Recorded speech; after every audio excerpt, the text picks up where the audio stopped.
Salut tout le monde, c'est Truthster avec une vidéo de mise en place du jeu Automobiles de David Short, compagnie AEG, pour le monde des jeux. Alors, qu'est-ce que vous obtenez quand vous achetez une copie de Automobiles? Eh bien, vous obtenez un très beau jeu, encore une fois. Vous allez voir ça, c'est fabuleux à quel point les designers de jeux se donnent la peine de donner des composantes de qualité et esthétiquement et visuellement agréables. Donc, premièrement, vous avez le plateau de jeu et le plateau de jeu, il est réversible. On peut l'utiliser de deux côtés.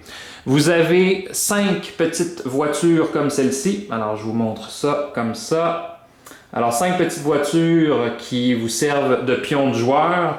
Vous avez également les témoins pour dire la voiture est rendue à quel tour qui vous sont fournis dans la boîte. Vous avez des cartes qui viennent avec le jeu. Chacune des cartes représente dans le fond un des cubes qu'on peut utiliser pour la partie. Vous avez naturellement deux petits en fait contenants à cubes pour ne pas perdre et mélanger vos cubes. Et vous avez 5 superbes petites poches pour brasser vos cubes. Elles viennent avec le jeu, pas besoin d'acheter des extras. Elles sont incluses à l'intérieur de la boîte.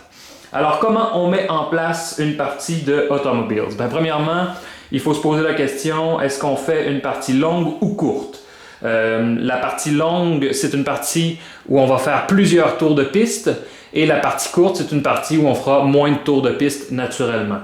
Donc, pour une partie longue, on va y aller à 7 tours, à 6 tours, à 5 tours. Ça peut être quand même assez long à 5 tours, tout dépendant des cartes qu'on utilise pour cette partie-là. Et pour une partie courte, je vous dirais que 4, 3 ou 2 tours sont un bon compromis pour jouer une partie qui est rapide. Alors, dans ce cas-ci, on va mettre en place une partie de 4 tours. Et puis, il n'y aura que 2 joueurs. Donc, chaque joueur a une aide de jeu, d'accord, comme celle-ci. Donc, vous voyez, l'aide de jeu est en 3 sections. Vous avez la zone active, vous avez la zone utilisée et la défausse qui est au bout complètement du carton. Dans chaque section, on vous rappelle ce que vous pouvez faire avec les cubes qui sont dans cette section-là. Naturellement, comme vous le voyez, mes cartons sont en anglais, mais si vous l'achetez en français, ça va être la même chose. Vous allez avoir le détail de qu'est-ce que vous pouvez faire dans chacune de ces zones-là. Donc ça, c'est l'aide de jeu. Naturellement, pour pouvoir commencer la partie, il faut d'abord déterminer qui sera le premier joueur. Dans ce cas-ci, on suggère dans le fond de tout simplement brasser les voitures dans vos mains et d'en laisser tomber une, comme ça, sur le plateau, qui détermine quelle couleur sera le premier joueur. Donc dans ce cas-ci, ce sera le coureur jaune qui sera en premier et le coureur mauve qui sera en second.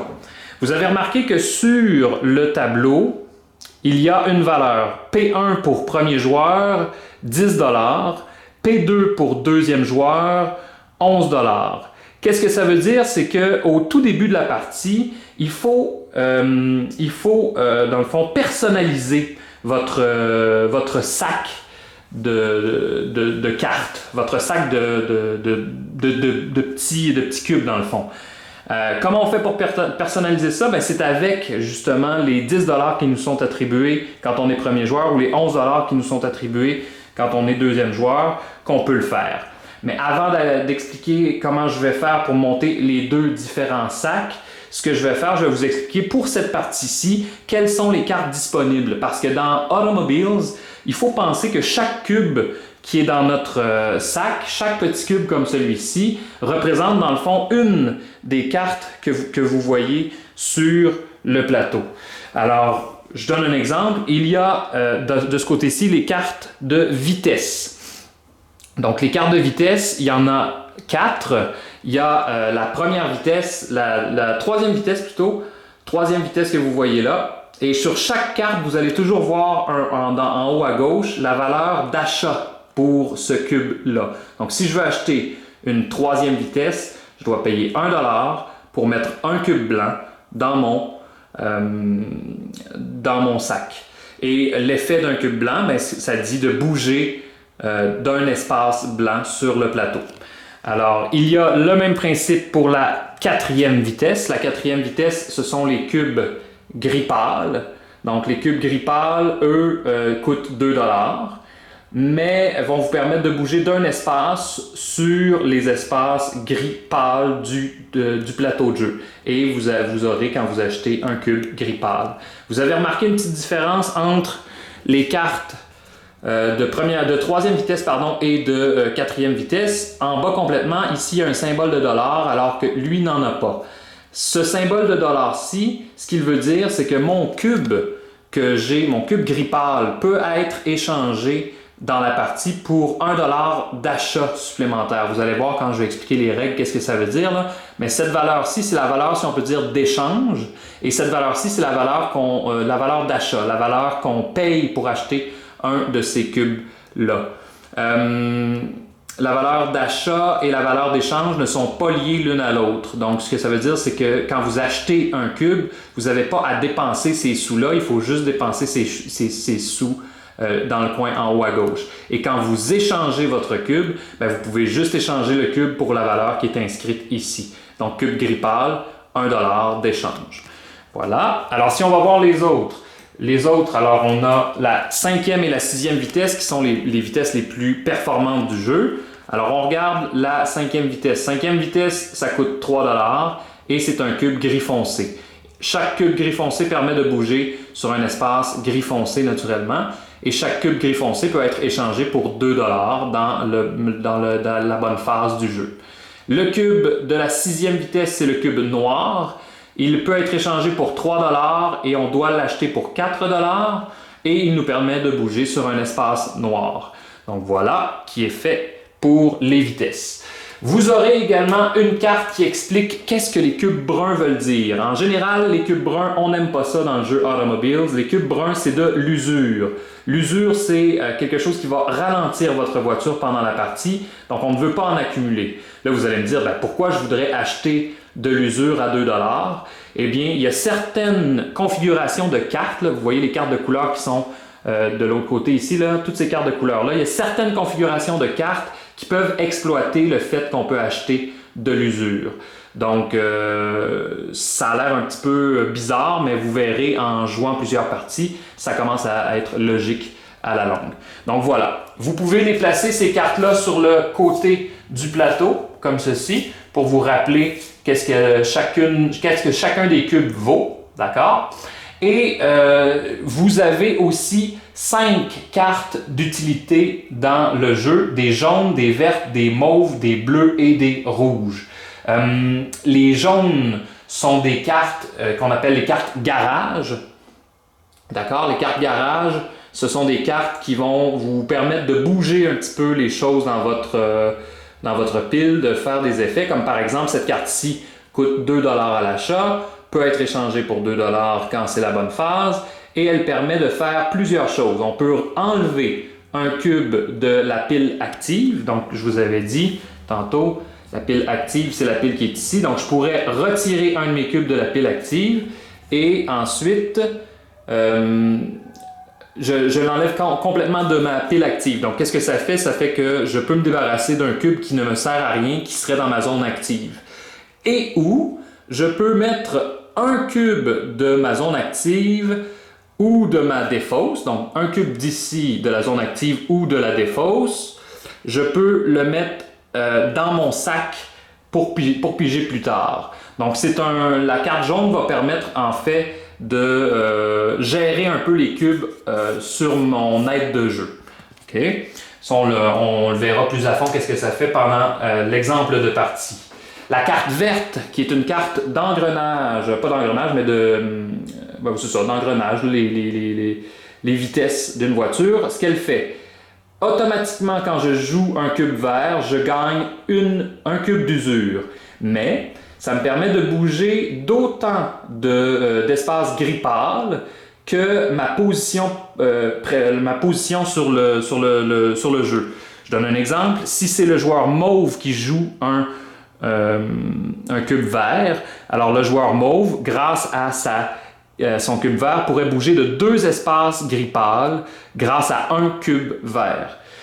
Maintenant, ce qu'on dit, c'est qu'en plus de ce que la carte peut faire, en plus de bouger sur les espaces selon la position, si vous êtes en dernière position, vous pouvez bouger un espace gris pâle additionnel. Ça veut dire que, on revient à l'exemple de tantôt, si le mauve joue un cube vert, il est en dernière position, il peut avancer de 2 espaces gris pâle parce qu'il est deuxième, plus 1 parce qu'il est dernier, donc 3 espaces gris pâle en tout. La carte mauve, elle, dans ce cas-ci, pour cette partie-ci, ce qu'elle va faire, c'est qu'elle nous fait piger un cube jusqu'à ce qu'on pige un cube qui n'est pas un cube d'usure. Donc on pige autant de cubes tant qu'on pige de l'usure.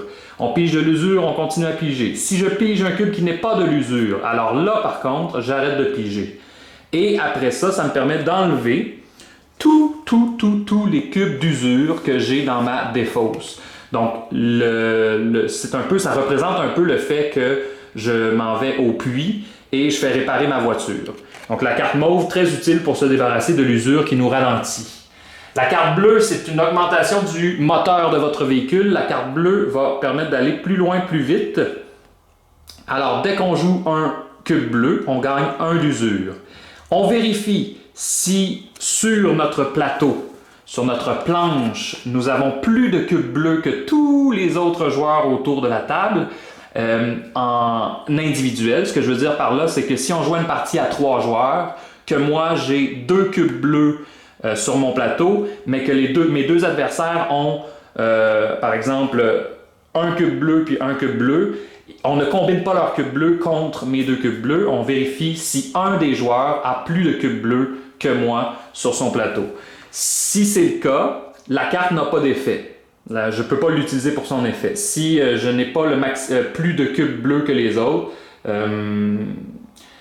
si j'ai pas plus de cubes bleus que les autres, je dois absolument laisser cette carte. Je ne peux pas utiliser le cube bleu pour son effet. Par contre, si c'est moi qui ai le plus de cubes bleus, alors là, je peux bouger de 2 espaces de n'importe quelle couleur, d'une seule couleur par contre. Donc, un exemple, si je joue un cube bleu en étant juste ici, je pourrais bouger 2 espaces gris pâle. Par contre, si je suis ici, je pourrais décider, je vais bouger gris foncé, gris foncé. Ou si j'avais 2 sections noires une après l'autre, je pourrais bouger par exemple noir et noir s'il y avait 2 sections noires. Mais il faut toujours que ce soit la même couleur. Finalement, le cube rouge qui représente la carte rouge, la carte rouge, voilà, qui est au point. Quand on la joue, on gagne une usure et on bouge d'un espace qui est la même chose qu'une carte d'engrenage qu'on a joué précédemment et qui est dans notre défausse. C'est comme une carte qui copie, dans le fond, les cubes qu'on a dans notre défausse.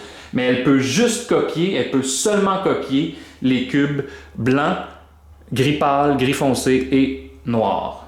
Donc voilà pour cette partie-ci.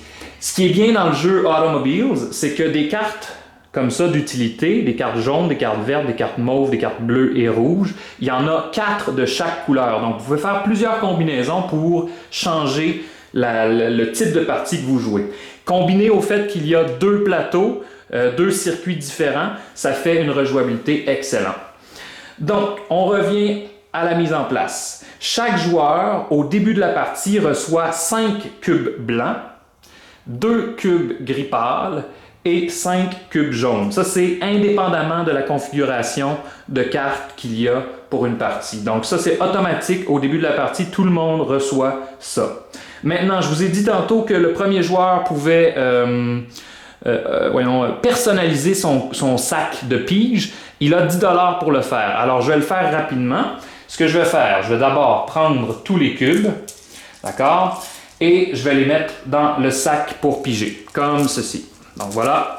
Et maintenant, je vais acheter pour 10 $ de cubes. Donc, ce que je vais faire, je vais acheter un cube gris foncé. Un cube gris foncé pour 3 $ comme c'est écrit en haut de la carte. Donc, il me reste 7 $ à dépenser.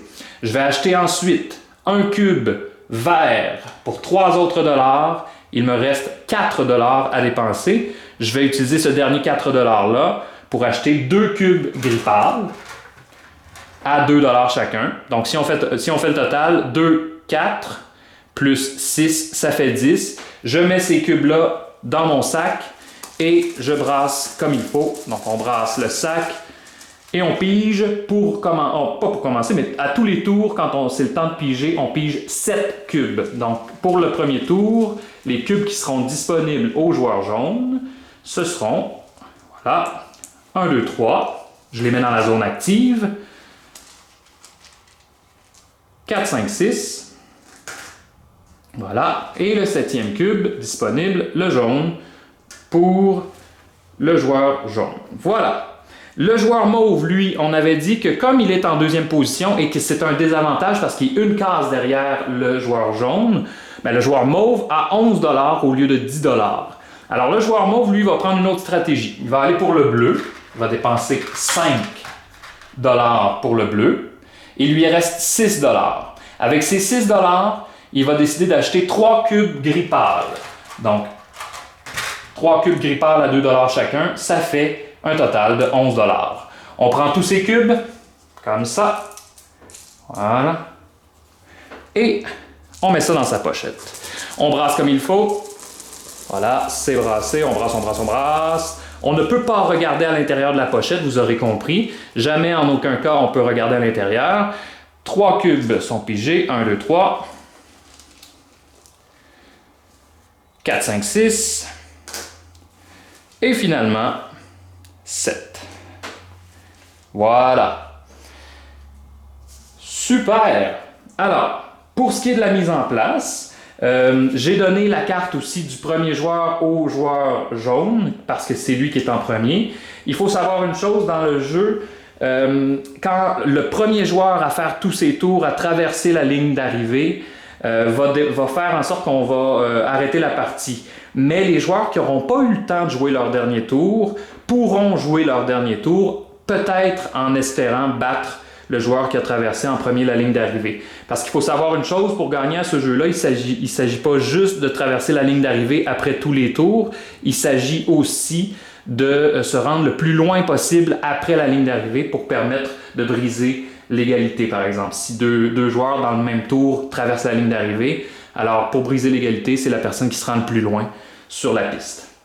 Donc voilà, il n'en fallait pas plus pour la mise en place de Automobiles. On se revoit dans quelques instants pour l'exemple de partie. Alors je vous souhaite un bon après-midi, à bientôt, bye bye.